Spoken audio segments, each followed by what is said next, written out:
Assalamualaikum warahmatullahi wabarakatuh. Selamat sore kakak semuanya. Apa kabarnya hari ini?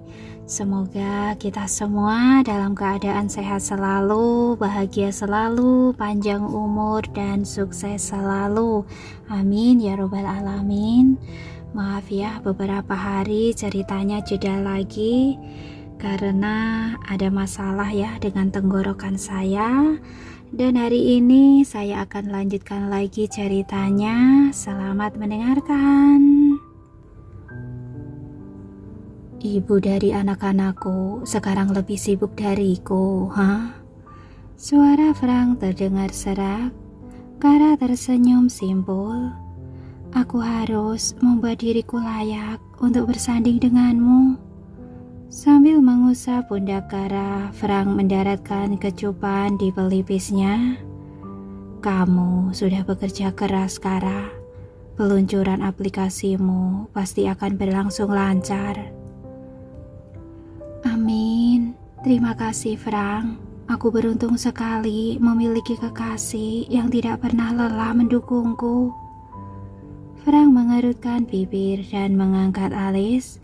Setelah memberi perintah kepada sopir, ia meraih jemari Kara. Tatapannya menyiratkan sesuatu. Setelah ini, bukankah kesibukanmu sudah banyak berkurang? Bagaimana kalau kita ubah panggilanmu terhadapku dari kekasih menjadi suamiku? Kara berkedip-kedip di bawah kerut alisnya. Tapi bukankah kita masih dalam masa berkabung? 3 bulan, kurasa sudah cukup. Kakek juga menyatakan di surat kalau dia tidak mau kita bersedih terlalu lama kan? Perlahan-lahan sudut bibir Kara kembali ringan. Ia pun mengangguk. Apakah kamu sudah punya bayangan? Mata Frank menyipit, senyumnya penuh arti. Sudah, tapi aku mau meminta pendapat Lois dan Emily dulu. Bukan di bawah laut atau di ruang angkasa kan? Frank tertawa tipis. Bukan, tenang saja. Aku tidak akan macam-macam. Yang perlu kamu pikirkan sekarang adalah cara membantuku menyelesaikan tugas dari Lois. Aku tidak mau gerakku masih terbatas di malam pertama kita. Tidak lucu jika dia melarang kita tidur bersama. Kara langsung mengernyit menahan geli. Memangnya apa saja yang belum? Hanya tersisa satu, mengajakmu berlibur. Jawaban spontan itu sukses menyentak Kara. Kamu sudah mengajari Lois cara menyetir mobil. Kapan? Raut Frank mendadak beku. Sambil menggerak-gerakkan lehernya canggung, ia terbata-bata. Itu saat kamu sibuk dengan promosi minggu lalu. Kara tertawa samar, namun selang 2 detik sorot matanya menajam. Mobil kecilnya itu kan, bukan supercar pendek yang dia dapat dari kakek buyutnya. Frank menelan ludah, kedipan matanya bertambah cepat. Frank, pria itu cepat-cepat memegangi pundak kekasihnya. Baiklah, tolong jangan marah Kara. Aku sudah menjamin semuanya aman. Buktinya Lois tidak apa-apa kan? Setiap sudut mobil sudah kupasang dengan kamera. Jadi Lois tidak kesulitan memantau keadaan sekitar. Dia juga sudah berjanji hanya melaju pada batas aman. Kara menghela nafas dan memegangi kepala. Pantas saja, perasaanku tidak enak selama masa promosi kemarin. Tenanglah, oke? Semua akan baik-baik saja. Lois juga kupakaikan pelindung khusus, jadi semuanya aman terkendali. Clara menatap Frank dengan bibir mengerucut. Selang beberapa tarikan nafas kerutan di alisnya terurai. Dia tidak boleh mengemudi sebelum punya SIM. Baiklah, Notes. Aku akan mengingatnya dan juga menegaskan hal ini kepada Lois. Aku janji. Sementara Clara termenung memikirkan sang putra, Frank memberanikan diri mengelus-ngelus punggungnya. Hei, bisik pria itu lembut. Bagaimana kalau nanti kita jemput mereka pulang sekolah? Tatapan Clara kembali menajam. Kamu pikir bisa meredakan kekesalanku dengan cara ini? Frank menyeringai kaku. Iya. Dengan gerak patah-patah ia mengelus dada Clara. Tolong, jangan marah lagi, Clara. Aku janji tidak akan mengulangi kesalahan itu. Tiba-tiba Clara menahan pergelangan tangan Frank. Maaf saja, tidak cukup. Kamu harus dihukum. Malam ini, kamu tidak boleh menyelinap ke kamarku. Tampang Frank seketika berubah horor. Mengapa hukumannya kejam sekali? Tolong beri aku kelonggaran, Clara. Bukankah aku sudah menyesal dan meminta maaf? Aku bahkan sudah berjanji untuk tidak mengulanginya lagi. Atau tidak ada kissing selama 3 hari? Pilih sendiri. Pundak Frank jatuh tak berdaya. Baiklah. Hanya malam ini kan? Kamu memilih opsi pertama. Clara menaikkan sebelah alis. Tiba-tiba Frank tersenyum miring. Iya, karena itu aku harus menciummu sepuasnya. Dalam sekejap pekikan Clara terdengar disusul oleh tawa. Dirinya telah rebah dengan Frank di atasnya. Pria itu tak segan menghujaninya dengan kecupan dan sesekali menggelitiknya. Hanya dalam semenit saja Clara sudah lemas dengan wajah yang memerah. Frank Harper memang paling tahu cara menundukkan hatinya. Sepulang sekolah, Lois dan Emily terbelalak melihat limosin di parkiran. Saat pintu terbuka dan orang tua mereka menyapa, tawa mereka menjadi hal yang paling manis bagi yang mendengar. Mama, Papa. Si kembar berlomba-lomba masuk ke limo. Kemudian dengan rentang tangan yang kecil, mereka agak kesulitan memeluk Frank dan Clara sekaligus. Malaikat kecil, kalian tampak gembira sekali. Apakah sekolah sangat menyenangkan? Tanya Clara sembari merapikan rambut Emily sebelum putrinya itu mengeluh berantakan. Iya, Mama. Kami berkenalan dengan teman-teman di kelas, lalu belajar dan bermain bersama. Kami punya banyak teman sekarang. Emily melompat kecil, meluapkan kebahagiaannya, tidak peduli jika limosin sedikit terhenyak. Tapi aku sempat kewalahan. Penggemar Emily sangat banyak, apalagi yang bernama Brandon itu. Dia terus mengikuti Emily seperti anjing piaraan. Mama tahu, dia bahkan memberi Emily bunga. Sementara Frank mengulum senyum ke arah pura-pura terkejut. Begitukah? Wah, Emily menjadi bintang di sekolah. Lois juga, Mama. Banyak anak perempuan melilitnya. Hanya saja mereka tidak berani mendekat. Mungkin karena Lois terlihat galak. Itu karena aku juga mau fokus dengan sekolah. Aku mau lancar membaca dan berhitung. Tapi Mama, aku dan Emily mendapat buku yang berbeda dari teman-teman.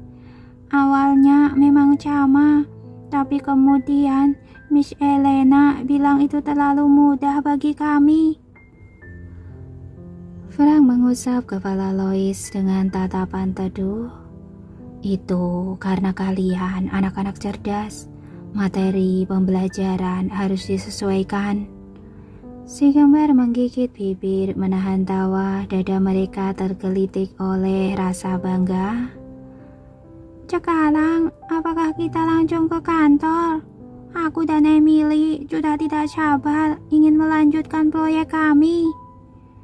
Frank dan Kara pun bertukar pandang. Mereka sadar itu adalah saat yang tepat untuk mengajak si kembar membahas tentang pernikahan.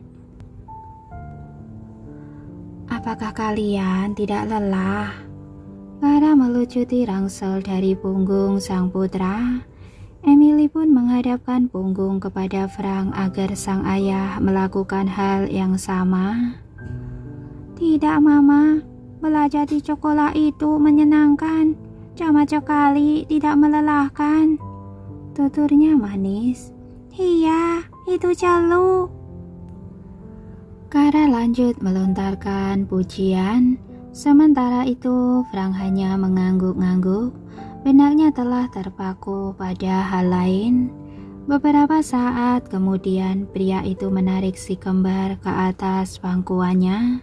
Jantungnya kini berdebar tak karuan.